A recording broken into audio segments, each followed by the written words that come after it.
Hello, সবাই কেমন আছো? আশা করি ভালো আছো। একজন কমেন্ট করেছিল ভারতীয় দর্শনে আত্মার ধারণা আর বন্ধনের আর মুক্তির ধারণা কী সেটা সম্পর্কে 9টা দর্শন সম্প্রদায়। তো সেইটার সম্পর্কে কিছু বলবো এবং একটা টপিক বানিয়ে নোট বানিয়েছি। তো কেউ যদি চাও তো সেটা তুমি লিখে নিতে পারো। তো আমরা সবাই জানি ভারতীয় দর্শনে আত্মা সম্পর্কে বলা হয় যে হচ্ছে দেহ অতিরিক্ত একটা সত্তা, যেখানে হচ্ছে তোমার গুণ থাকবে, জ্ঞাতা কর্তা ভোক্তার গুণ থাকে এবং চৈতন্য হচ্ছে তার গুণ, আত্মার গুণ। এবং দেহ এবং মনের বিনাশ ঘটলেও আত্মার কিন্তু বিনাশ ঘটে না। আত্মার কিন্তু বিনাশ ঘটে না। বলছে চারপাক মতে আত্মা কি? চারপাক মতে আত্মা হলো চৈতন্য বিশিষ্ট দেহই আত্মা। চৈতন্য বিশিষ্ট যে আত্মা চৈতন্য বিশিষ্ট দেহকে আত্মা বলা হয়। তারা শরীর নষ্ট হয়ে যাওয়ার পরে যে আত্মা থাকে সেই আত্মাকে স্বীকার করে ভারতীয় দর্শন, সেই আত্মাকে ওরা স্বীকার করে না। এবং বলছে যে আমিত্ব, আমি শব্দের দ্বারা বা আমি বা আমার আমিত্ব শব্দের দ্বারা আত্মাকে বোঝা যায় এবং মৃত্যুর পরে আত্মার পরলোক গমন হয় না, এবং এটা চারপাকরা বিশ্বাস করে। তারা মুক্তি, বন্ধন, জন্মদশা এগুলোকে স্বীকার করে না, এগুলো অর্থহীন বলেছেন। জৈন মতে আত্মা বলতে নিত্য দ্রব্য, যা আত্মার স্বাভাবিক ধর্ম হচ্ছে চৈতন্য এবং সর্বজ্ঞ হবে, আনন্দময় হবে, শক্তিসম্পন্ন হবে। যেখানে অবিদ্যার প্রভাবে পুদ্গলের সঙ্গে অবিদ্যা যুক্ত হয়ে আত্মাতে বন্ধন দশা প্রাপ্ত হয়। অজ্ঞানজনিত কামনা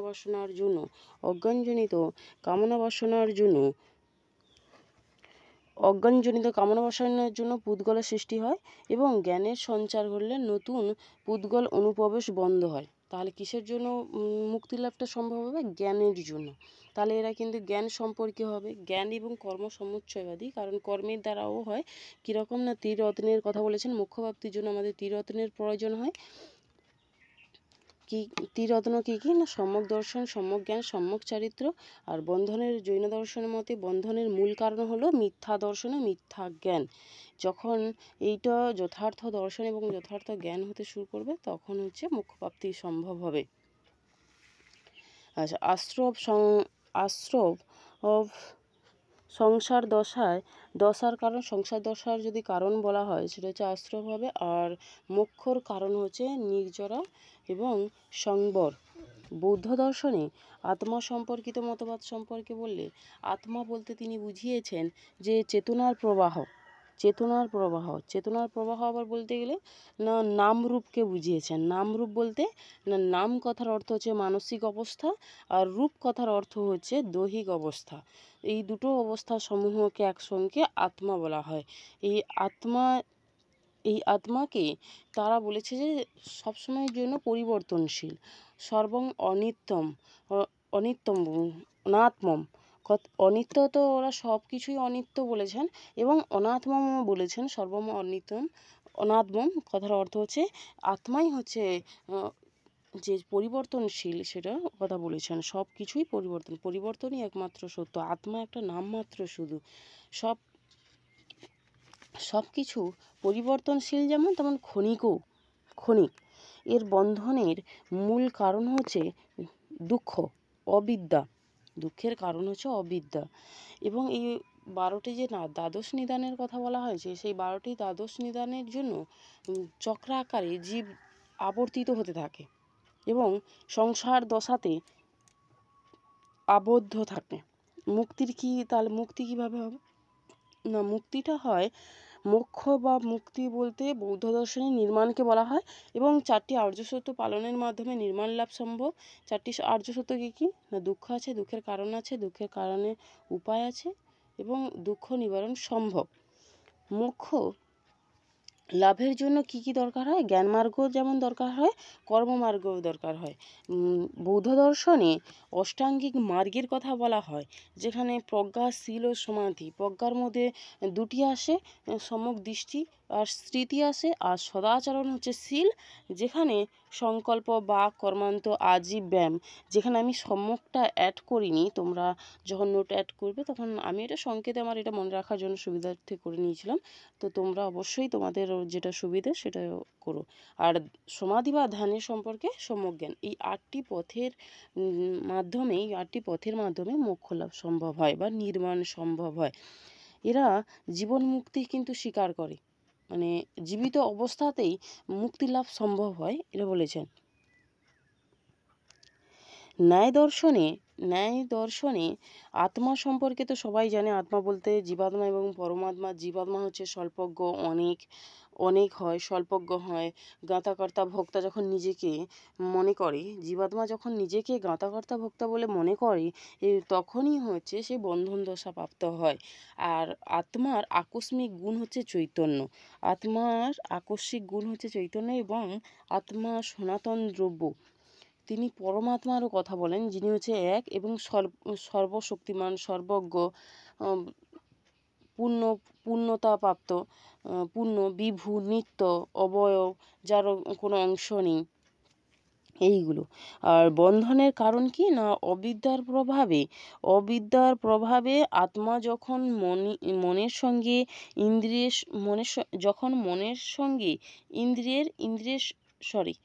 আত্মা যখন অবিদ্যার প্রভাবে আত্মা যখন মন ইন্দ্রিয়ের সঙ্গে এবং ইন্দ্রিয় বাহ্য বস্তুর সঙ্গে সংযুক্ত হয়, তখন বন্ধন দশা প্রাপ্ত হয়।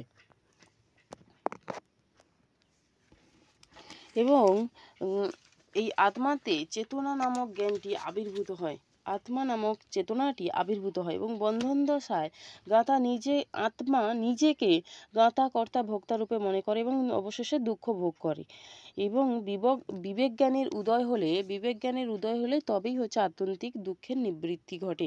এবার এই বিবেক জ্ঞানের জন্য, যখন মুক্তি লাভের জন্য আমাদের বিবেক জ্ঞানের প্রয়োজন হচ্ছে, তাহলে মুক্তি জ্ঞান যখন হবে তখন বিবেক জ্ঞানের প্রয়োজন হবে। বিবেক জ্ঞানটাকে আমরা জানবো শ্রবণ মনন নিধিধ্যাসনের মাধ্যমে এবং 12টি প্রমেয় পদার্থের মাধ্যমে। সেখানে তত্ত্ব থাকবে, যেই তত্ত্বর জ্ঞানই হচ্ছে মুক্তি। শ্রবণ বলতে শাস্ত্র বাক্য শ্রবণ, মনন বলতে শাস্ত্র বাক্যের বিচারপূর্বক গ্রহণ, মানে তুমি যে একদম সোজাসুজি বিশ্বাস করে নিলে সেটা হবে না। নির্ধাসন হলো তত্ত্বের প্রতি মনোসংযোগ বা তত্ত্ব ধ্যানস্থ হওয়া। এরা মোক্ষকে অপবর্গ, নিঃশ্রেয় বলা হয়েছে। এরা হচ্ছে জ্ঞান মার্গ, অর্থাৎ জ্ঞানের মাধ্যমেই কেবলমাত্র মুক্তিলাভ সম্ভব হয়। সাংখ্য যোগ দর্শনে না আত্মা হচ্ছে স্বপ্রকাশ চৈতন্য স্বরূপ। আত্মা দ্রব্য নয়, চৈতন্য আত্মার ধর্ম নয়। জ্ঞানই হচ্ছে স্বরূপত আত্মা যে নিত্য, শুদ্ধ, বুদ্ধ, মুক্ত, নির্বিশেষ, নির্গুণ, সর্বব্যাপী, এই গুণগুলো আত্মার মধ্যে থাকবে। আত্মা জ্ঞাতাকর্তা ভোক্তা নয়। আত্মা কোনো পরিণাম বা বিকার নেই। আত্মার কোনো পরিণাম বা বিকার নেই, অবিকারী। তার বন্ধনটা হয় কিভাবে?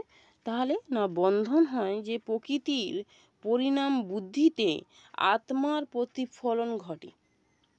প্রকৃতির পরিণাম বুদ্ধিতে মানে বুদ্ধির মধ্যে আত্মার প্রতিফলনটা ঘটে। তো অবিদ্যাবশত আত্মাকে নিজে জ্ঞাতাকর্তা ভোক্তা বলে মনে, ওই ন্যায় দর্শনেরই মতন অবিদ্যাবশত আত্মা নিজেকে জ্ঞাতাকর্তা ও ভোক্তারূপে মনে করে। অবিদ্যার প্রভাবে স্বরূপত জ্ঞান আচ্ছন্ন হলে আত্মাতে ভক্তিত্ব অর্থাৎ ভোগ আর হচ্ছে জ্ঞাতাকর্তা ভোক্তা সজা ভাষা। তো সেটাই বললে কি হবে, তো তখনই হচ্ছে বন্ধনের কারণ হয়, অর্থাৎ বিবেক জ্ঞান। পুরুষ প্রকৃতিকে ভেদ করতে পারে না, তারপরে হচ্ছে সমস্ত গুণকে আত্মাতে যুক্ত করে, তখন হচ্ছে বন্ধন দশা হয়। মুক্তি কখন হয় না, মুক্তি লাভ কখন হয়? জ্ঞান মার্গ অনুসরণ করলে মুক্তি লাভ হবে। দুটি উপায় আছে কি না, পুরুষ আর প্রকৃতির মুক্তির উপায় কি না, মুক্তির উপায় হলো পুরুষ আর প্রকৃতির ভেদ জ্ঞান। কথার অর্থটা হচ্ছে তত্ত্বজ্ঞান, অর্থাৎ পুরুষ বলতে কি, প্রকৃতি বলতে কি, এবং সেই যে বিবেক জ্ঞান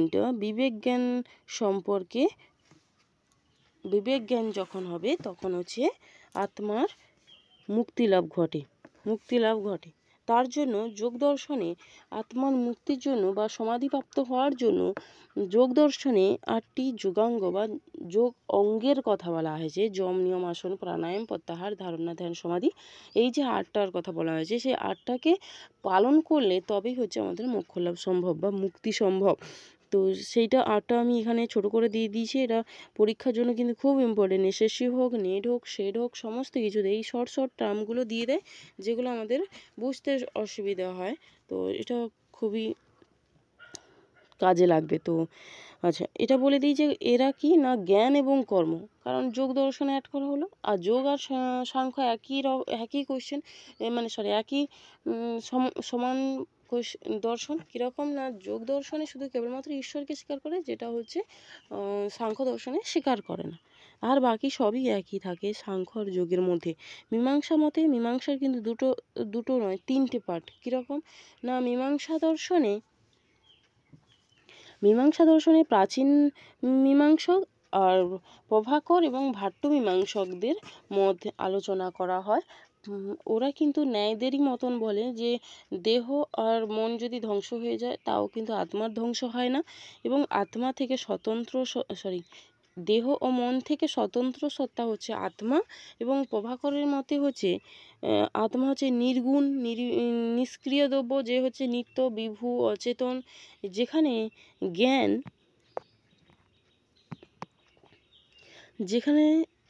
তোমার জ্ঞান বা চৈতন্য আত্মার অনিত্য গুণ। ভাট্টমতে কি না, ভাট্টমতে আত্মাকে দ্রব্য বলে। আত্মা জড় ও চেতন হয়, এবং এই দ্রব্যরূপে আত্মা জড় আর জ্ঞাতা রূপে আত্মা চেতন, এবং আত্মা জ্ঞাতা ও জ্ঞেয় দুটোই, মানে সে নিজেই জ্ঞাতা হবে আবার নিজেই জ্ঞেয় হবে। তো এদের বন্ধনের কারণ হচ্ছে কি না, বন্ধনের কারণ হলো সকাম কর্ম। নিষ্কাম কর্ম সবাই জানি, আমরা সকাম কর্মও জানি।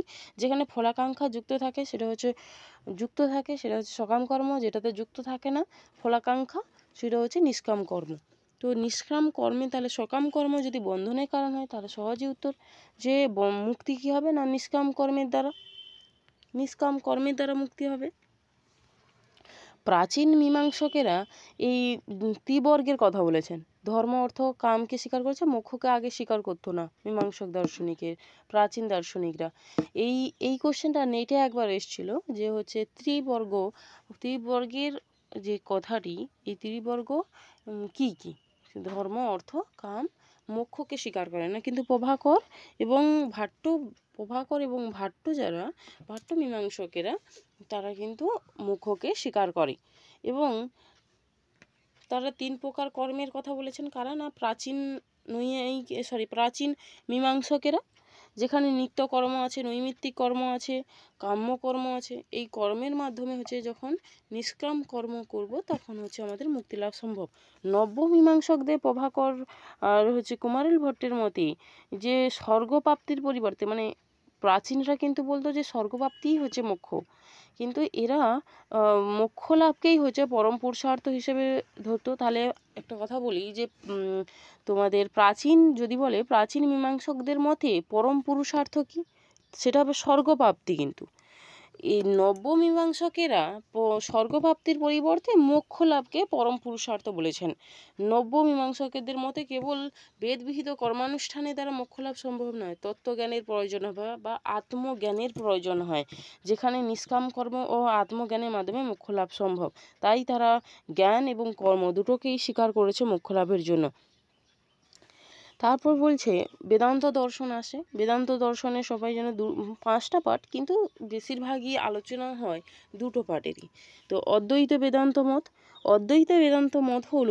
মতে হলো আত্মা হলো সচ্চিদানন্দ। সবাই জানে সচ্চিদানন্দের ভাগ হলো সৎ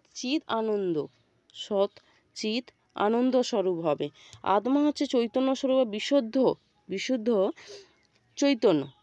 চৈতন্য স্বরূপ হবে। আত্মা কোনো দ্রব্য নয়, চৈতন্য আত্মার গুণও নয়, আত্মাই একমাত্র সত্তাবান। সাংখ্যদের যে প্রকৃতি আছে, সেই প্রকৃতি যেরকম সেম অদ্বৈত বেদান্তের মায়া শক্তিতে সেই প্রকৃতি যে ধরনের গুণ গুণ থাকে প্রকৃতিতে, মায়া শঙ্করের মায়াবাদেও সেম, তো শঙ্করের মায়াবাদেও সেম গুণ থাকে। তাই হচ্ছে বলা হয় যে প্রকৃতি, সাংখ্যের প্রকৃতি অদ্বৈত বেদান্তে মায়া শক্তিকে রূপান্তরিত হয়েছে।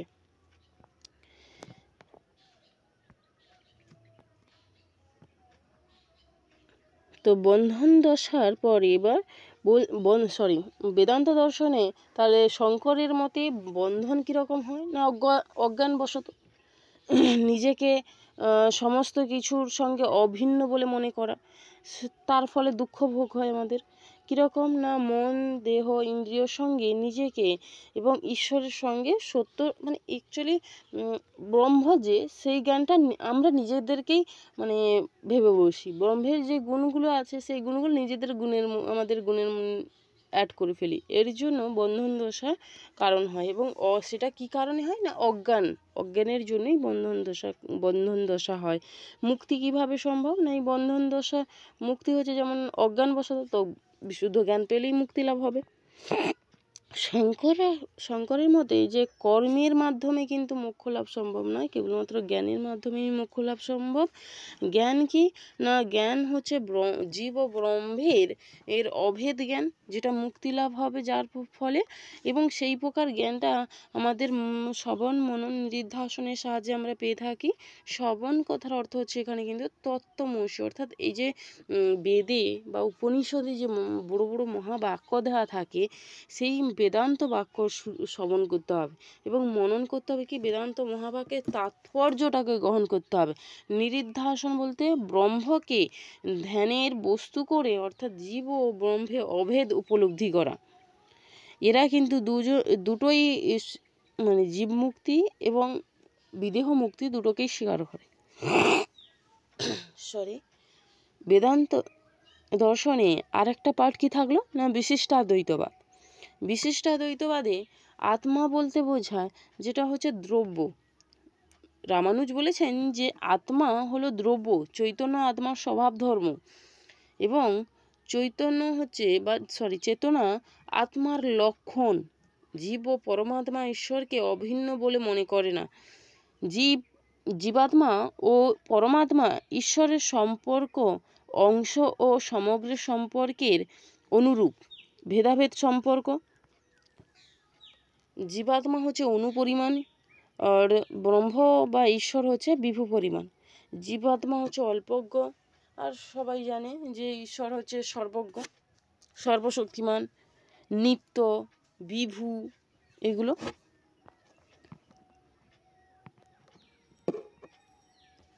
বন্ধন দশার কারণ কি না, অবিদ্যার জন্য জীব নিজেকে ঈশ্বর থেকে দূরবর্তী, স্বতন্ত্র ও বিচ্ছিন্ন বলে মনে করে, তাই একে বন্ধন দশা বলা হয়।